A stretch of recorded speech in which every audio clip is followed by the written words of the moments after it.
President Trump voicing some frustration last night with his fellow Republicans on Capitol Hill, warning they're not going to win the midterms unless they finally get tough with Democrats and force them to pass the SAVE Act and end the weeks-long partial shutdown of Homeland Security. Watch. Our Republican majority stand up for these priorities. The American people will stand with us in record numbers. We have to be strong. We have to be tough. And we can't let these thugs on the other side of the aisle push us around, because what they're doing right now is wrong. And the public knows it. Now the public knows it.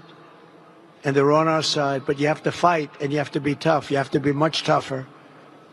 And you have to stick together. Republicans have to stick together.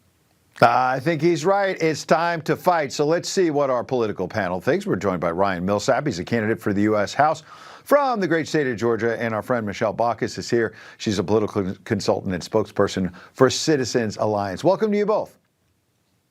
Thanks for having us. Good to be here. You know, Michelle, I hear this all the time from patriots out there. They say Republicans had this landslide win in 2024, the White House, the House, and Senate, and they govern scared. The president's right. They govern like they lost the last election. How do we finally change that? Well, I think the first thing is unity. President Trump said it best. You know, the Democrats do a lot of awful things, but one thing they do very well is that they stick together. They stick together like glue. And we've seen that time and time again. We're seeing it right now as they tried to talk about the SAVE Act and tried to turn it on the Republicans, that we have employees that are working for free, essentially, right now. And that's why it's so important to remember we have the midterms coming up. We need to stop the infighting. We need to stop the pettiness and focus on what's important. And also, we have to focus on all of the employees, over TSA employees and over DHS and whatnot, to ensure that they are getting funded and we get this thing through. We have bigger fish to fry.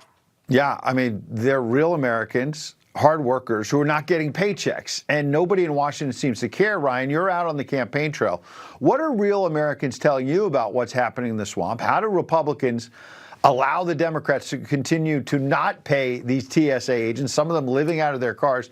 And by the way, 80% of the American people want photo ID for voting, as you know, and Republicans can't get it done, Ryan. How do we change this? Well, the career politicians are completely detached from regular American life, and we need to replace those guys. So both on the Republican side and on the Democratic side, I mean, clearly we have a war going on culturally in this country with the left. The left are collectivists. We are definitely not collectivists.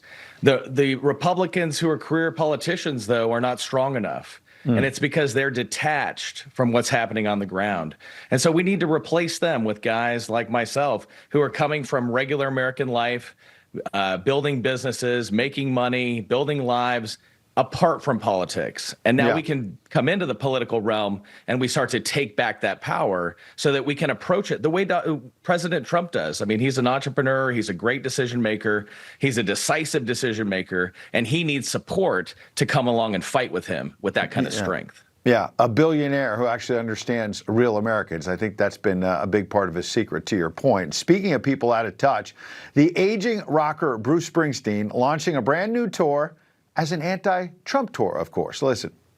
The E Street Band is coming your way, and we are bringing hope over fear, democracy over authoritarianism, the rule of law over lawlessness, ethics over unbridled corruption, unity over division, and peace over war. Michelle, it sounds like his voice is already gone. I think he should call the new album the Trump Derangement Syndrome album. Didn't he just tell more than half of America, don't buy my music? Yeah, it's so funny. How is this guy still relevant at this point? You know, everyone's been talking about this, and I truly have to say, who cares? This guy is so irrelevant. And you look at the Hollywood elite, you look at these people that have their security guards and their gated mansions telling you that you as a normal American citizen are being oppressed. This is not the same situation, and I can't help but laugh that you have these out-of-touch celebrities, let alone someone like him. I think he just needs to hang it up. hanging up at this point. Well, I think your point is well taken because, Ryan, this weekend, Springsteen is going to be part of almost a senior citizens tour, I think. There's yet another No Kings rally, this one in St. Paul, Minnesota. They're going to beat up ICE.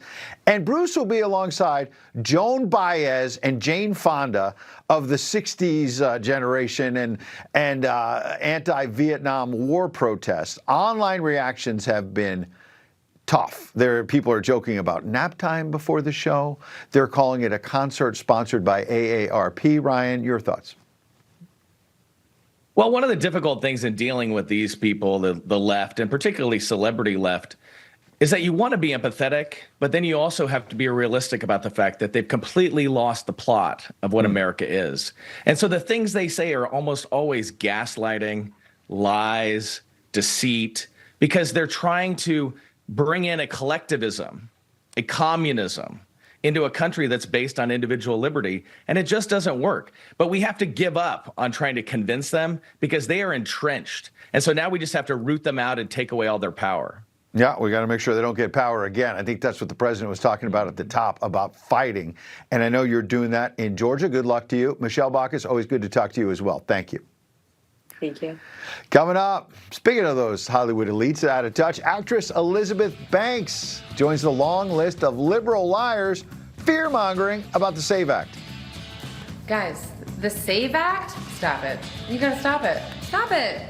It's not gonna hurt anybody. Stop it.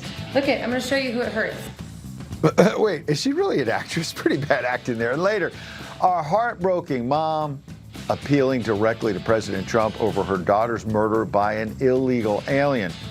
This angel mom tells me exclusively that the president personally intervened in their case to get the illegal immigrant killer locked up 3 days after she personally asked the commander-in-chief to get involved. A side of the president the fake news will never tell you about. It's coming up only on The Big Take.